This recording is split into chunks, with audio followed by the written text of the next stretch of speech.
Okay, mesin photostat tu bos cikgu dia akan bagi tahu bank untuk buat pajakan.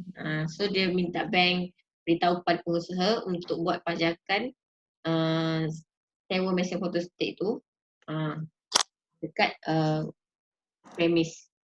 So macam itulah lebih kurang. Okay.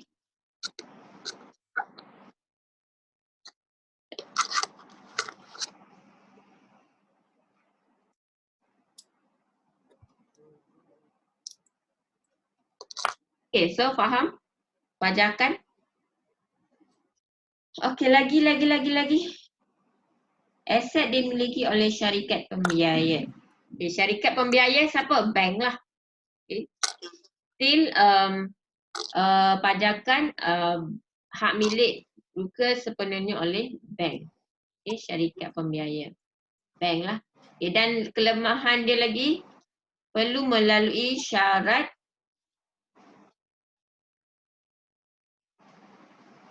mana dah?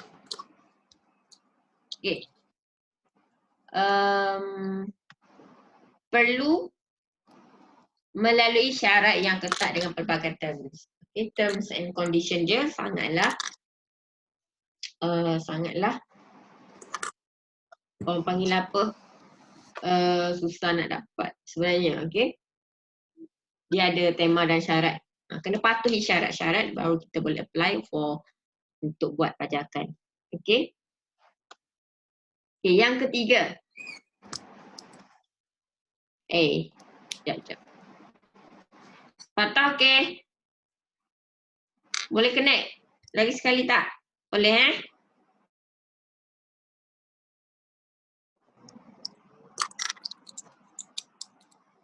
Okay. Pemalu dia patah ni kan. Chat je. Okay, tak apa, cikgu baca juga chat. Okay. Okay. Seterusnya pemfaktoran. Yang ketiga. Dah salin dah. Siapa rumah dia ada mesin photostat? Angkat tangan. Ada mesin photostat tak? Printer. Tak ada. Tak ada printer. Okay, tak apalah, tak ada printer. Nanti cikgu print juga. Okay, photostat. Tapi lagi 3 minggu. Lagi 3 minggu kita jumpa lama tu. Sukalah tu boleh cuti sekolah kan. Tapi make sure kena jaga kesihatan. Kena sihat lah. Okay, yang seterusnya. Okay, kita recap balik. Yang pertama tadi sewa pembiaya swasta modal permulaan. Yang kedua sewa beli. Yang ketiga pajakan. Yang keempat adalah pemfaktoran. Yang keempat adalah pemfaktoran. Apa tu pemfaktoran? Okey. Pemfaktoran ni macam pening sikit. Okey, awak boleh dia kena tengok gambar. Kena lukis gambar. Tapi tak apa, dalam tu dah ada gambar. Okey. So pemfaktoran, apa dia pemfaktoran? Kita tengok definisi dia dulu. Okey, pemfaktoran apa dia punya definisi?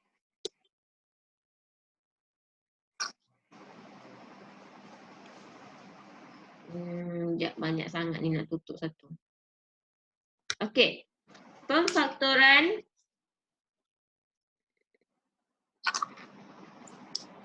kat bawah. Okey, pemfaktoran merupakan kemudahan pembalian akaun penghutan ataupun invoice. Okey, invoice tu hutang. Maksudnya hutang. Macam mana? Awak beli barang, awak tak bayar terus. Awak bagi invoice dulu. Barang tu orang tu dah ambil. Tapi awak bagi invoice dulu. So, lepas dapat invoice, baru dia bayar. Okay, so itu adalah jenis akaun penghutang ataupun invoice. Okay, yang disediakan oleh bank dan institusi kewangan ataupun syarikat pemfakturan untuk sesebuah perniagaan. Maksudnya dia beli barang dengan secara berhutang dulu. Sebagai contoh, Ariana nak beli apa? Nak beli kain daripada Shredder. Okay, Ariana tak ada duit sekarang ni. Okay, Ariana nak beli banyak. Contoh, 100 guni. Okay. So Ariana menggunakan orang tengah. Orang tengah tu adalah bank. Okay, maksudnya bank dia akan bayar dahulu kepada Shredder. Okay. Maksudnya Shredder jual kain. Ariana nak beli kain daripada Shredder. Jadi Ariana tak ada duit lagi nak bayar. So Ariana minta pertolongan daripada pinjaman bank. Okay, bank. Dan bank akan keluarkan invoice untuk bagi kepada Shredder. Dan Shredder kata 100 bungkus kain ni adalah harga dia 300,000 contoh. Okay, so bank akan bayar kepada Shredder 300,000. Tapi Ariana dia kena bayar lebih kepada bank sebab bank mestilah nak bahagian dia kan. Maybe Ariana kena bayar dekat bank 360,000. Okay, dia ada faedah lah kalau buat cara pemfakturan. Okay. So cara pemfakturan maksudnya dia beli secara invoice, secara hutang dulu dengan melalui orang ketiga iaitu bank. Okay, siapa faham? Kalau tak faham kita nak beri contoh lagi. Faham ke tak? Dan Ariana kalau dia nak dapat macam diskaun lah, contoh lagi diskaun, dia kena lunaskan hutang tersebut dalam tempoh dia yang tertentu. Contoh dia kena lunaskan hutang dia 3 bulan. Dia adalah tempoh-tempoh yang ditetapkan kena bayarkan hutang tersebut. Shredder tak apa dah, dia dah dapat bahagian dia yang dia jual kain kepada Ariana. Ariana yang perlu bayar kepada bank. Tengoklah berapa invoice dia kena lunaskan hutang dia dalam masa-masa tertentu. Okay, itu kita panggil pemfakturan. Contoh. Okay. Biasanya pemfakturan ni kita tak ada duit cash. Okay, kita beli secara hutang. Okay. Kita beli barang lah, barang ke mesin ke apa-apalah. Okay. Okay, syarikat pemfakturan itu membeli invoice atau akaun belum terima pada harga diskaun. Maybe bank tu dia minta diskaun lagi dengan Shredder. Maybe dia dapat lebih murah ataupun berapa-berapalah. So itu adalah pemfakturan. Dia memfakturkan dia punya barangan tu secara invoice hutang. Okay.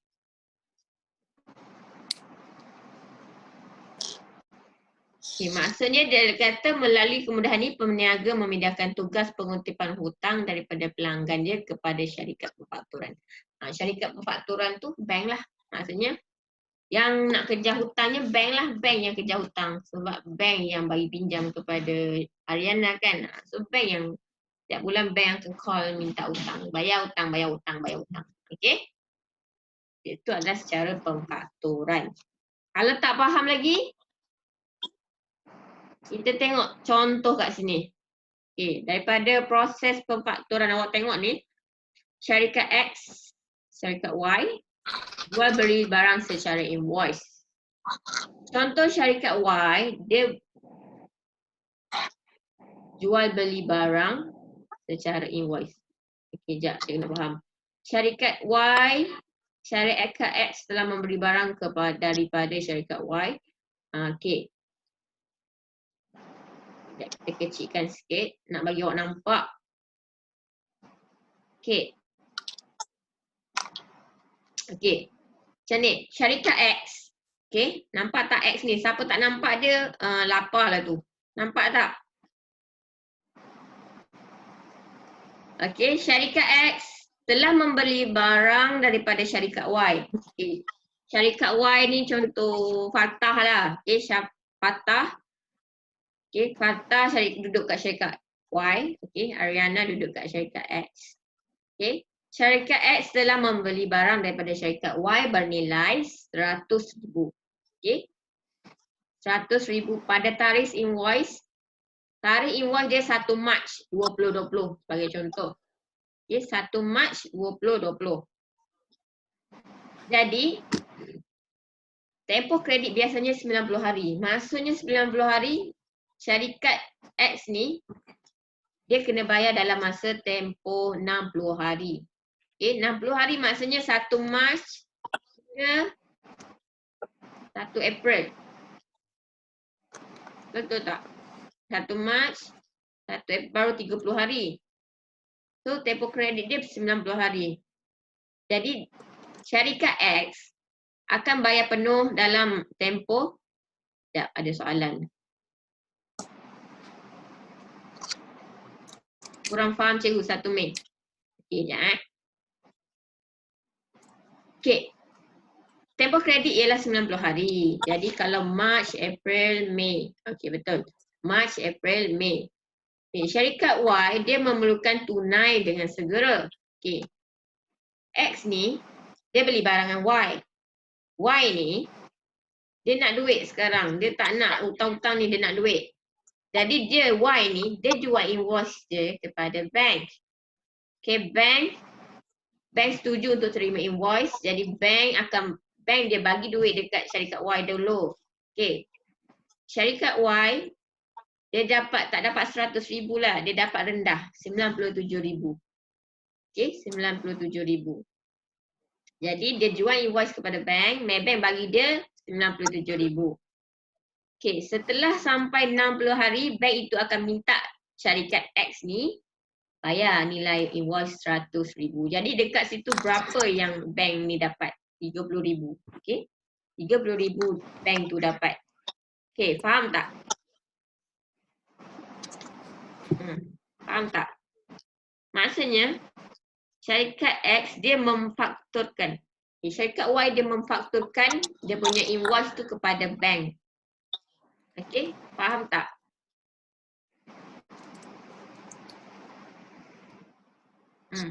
Ariana tu macam ni tu faham ke tak? Boleh? Okey, lagi sekali cikgu ulang. Boleh cikgu ulang lagi sekali boleh tak? Okey, syarikat X dia beli barang daripada syarikat Y. Okey. Tapi dia tak ada duit lagi, X ni, dia tak ada duit lagi. Jadi, syarikat Y ni, dia perlukan duit dengan segera. Maybe dia nak rolling balik ke apa kan. Jadi, dia jual invoice kepada bank. Hutang tu, invoice tu, resit lah, kita panggil resit yang dia X tu beli barang, dia jual kepada bank. Dan dalam tempoh tu, bank, okay, dia akan bayar kepada syarikat Y, dia bagi cash kepada syarikat Y dengan harga yang lebih rendah lah, bukan 100,000 lah yang dia dapat 97,000. Tapi bila sampai cukup masa dia tempoh kredit tu, tempoh 90 hari ke 60 hari ke, okey, dia akan pergi tuntutlah dengan syarikat X tu balik 100,000. Tapi kat situ untunglah Maybank tu dia dapat 100,000, dapat 30,000 advance lah. Okey. Instead of 97,000.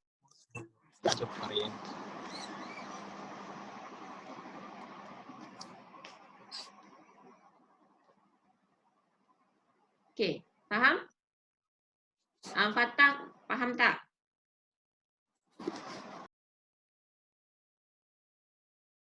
Cepat je masa, ada lagi sikit. Okey, so kita habiskan dulu. Sekejap ada soalan ke? Okey, good. Okey, Shadow okey, boleh? Ariana boleh? Okey, tak apa, tak faham, tanya lagi. Dalam kelas ada lagi nanti. Okey, so apa dia? Kelebihan dia. Okay, kelebihan pemfakturan ni apa? Pertama, dia mudah mendapat tunai segera. Memanglah, okay, dengan kita buat cara pemfakturan, kita dapat duit dengan segera lah. Walaupun sikit, sikit je lah bank ambil. Tapi 30,000 tu banyak. Okay, bank, maksudnya kita boleh dapat tunai dengan segera. Okay. Yang kedua, memudahkan pusingan kredit antara pembekal dengan pelanggan. Pembekal tu siapa? Pembekal tu syarikat X lah. Syarikat Y lah. Dan syarikat X tu adalah pelanggan. Memudahkan kerja lah. Okay. Sebab syarikat X pun dia tak ada duit nak bayar terus kan. At least dia bila dia beli barang tu, dia rolling dengan jualan yang dia dapat tu, dia boleh bagi kepada boleh bayar baliklah kepada bank. Okey, itu adalah dia punya kelebihan. Dan kekurangan pemfaktoran adalah pertama, keraguan di pihak bank jika penghutang gagal membayar dalam tempoh ditetapkan. Maybank, sebab tu bank nak bagi pinjaman kepada orang, dia tak sesuka hati bagi tahu, dia tengok latar belakang orang tu. So orang tu boleh bayar balik ke, dia tengoklah statement bank orang tu, tengok boleh bayar ke tak, kaya ke tak, tengok duit keluar masuk semua dia check. Okay, dia bukan sesenang hati nak bagi pinjaman. Okay, dan kekurangan dia last proses dokumentasi yang rumit. Of course, nak bagi pinjam bukan senang. Jadi kita kena isi banyak borang daripada pihak bank. So benda ni leceh lah sikit. Walaupun leceh tapi nak dapat tu tak senang. Nak dah dapat jangan buat senang. Okay, make sure bayarlah hutang. Okay. So kita ada 5 minit lagi. Buat unmute. Unmute. Okay. So ada apa-apa soalan nak tanya? Okay, cikgu nak tanya. Kalau tak ada, cikgu tanya.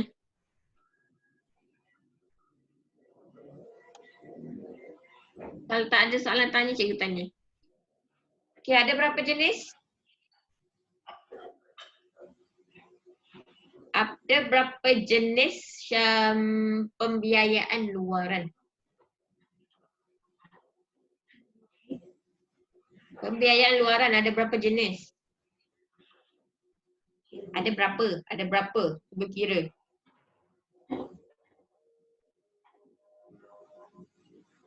Okay, ada orang jawab. Ada orang jawab. Pembiayaan luaran ada 3. 3 ke? Cikgu baru terangkan 3. Ada lagi. Yang terangkan baru 3. 3 ke? Mana ada 3? 1, 2, 3, 4 lah. Pembiayaan luaran. 4 ke 3 ke 2? Pembiayaan luaran ada 2. Pembiayaan swasta dengan agensi kerajaan. Di bawah pembiayaan swasta ada 7. Yang kita dah belajar 4. Modal permulaan, sewa beli, pajakan dan pemfakturan. Okey, boleh? Boleh? Okey. Sini ada. Okey. Nanti awak tengok balik ni. Okey. Jenis sumber pembiayaan ada 2. 1 dalaman dan 1 luaran. Kita belajar tadi luaran. Okey. Yang dalaman kita dah belajar last week. Okey. Ada simpanan peribadi dengan modal reserve keuntungan. Okey. Sumber pembiayaan luaran ada 2. Okey. Yang soalan cikgu tadi, berapakah sumber pembiayaan luaran? Jadi sumber pembiayaan luaran ada 2. Okay, iaitu pembiayaan swasta dan agensi kerajaan. Tadi kita go through yang mana? Sumber pembiayaan luaran bagi pembiayaan swasta ada 1, 2, 3, 4, 5, 6, 7. Okay, ada 7. Memang bab ni dia pening sikit, dia banyak. Okay, dia banyak. Okay, so nak bagi awak nampak sumber pembiayaan luaran ada 2, 1, 2. Okay. Yang pertama, sumber pembiayaan luaran bagi pembiayaan swasta. Pembiayaan swasta ada 7. Agensi kerajaan, tak apa, yang tu tak tepi dulu, kita tak payah go through lagi. Okay, pembiayaan swasta ada 7. Yang kita dah belajar tadi ada 4 dah belajar. Nanti next kita sambung untuk share, overdraft dan gadaian. So 7 ni adalah sumber pembiayaan luaran bagi pembiayaan swasta. Pembiayaan swasta tu apa? Bank, okay? another apa-apa agensi yang swasta yang buat yang bank. Okay, pinjaman lah. Okay. Bukan Along Jangan pinjam dengan Along. Along dia punya bunga tinggi. Okay. Along bunga tinggi. Jangan pinjam dengan Along. Banyak susah nanti. Okay. Okay. Pinjam dengan bank yang berdaftar. Okay. Make sure pinjam dengan bank yang berdaftar. Okay. So modal, sewa beli, pajakan dengan pemfakturan. 4 tu masih lagi ada orang buat lah sekarang. Kalau tak ada tu tak adalah orang buat peniaga sekarang kan. Mana kita nak ada duit nak beli mesin-mesin yang bercanggih tinggi kan. So dengan adanya untuk next untuk awak membuka perniagaan, maksudnya awak nak ceburi bidang perniagaan, awak boleh berjinak-jinak, maksudnya awak dapatlah ilmu tu untuk awak buat kat mana nak buat modal permulaan, macam mana nak daftar awak punya perniagaan. So ada step by step. Bagus sebenarnya buku ni, buku perniagaan ni. So dia ajar cara awak macam mana awak nak jadi good businessman. Okay. Cikgu dulu tak sempat tahu buku ni. Dulu subjek perdagangan. Okay, perdagangan dia simple sangat. Okay. Bukan perniagaan. Okay. So sebenarnya best belajar perniagaan ni. Okay. Okay.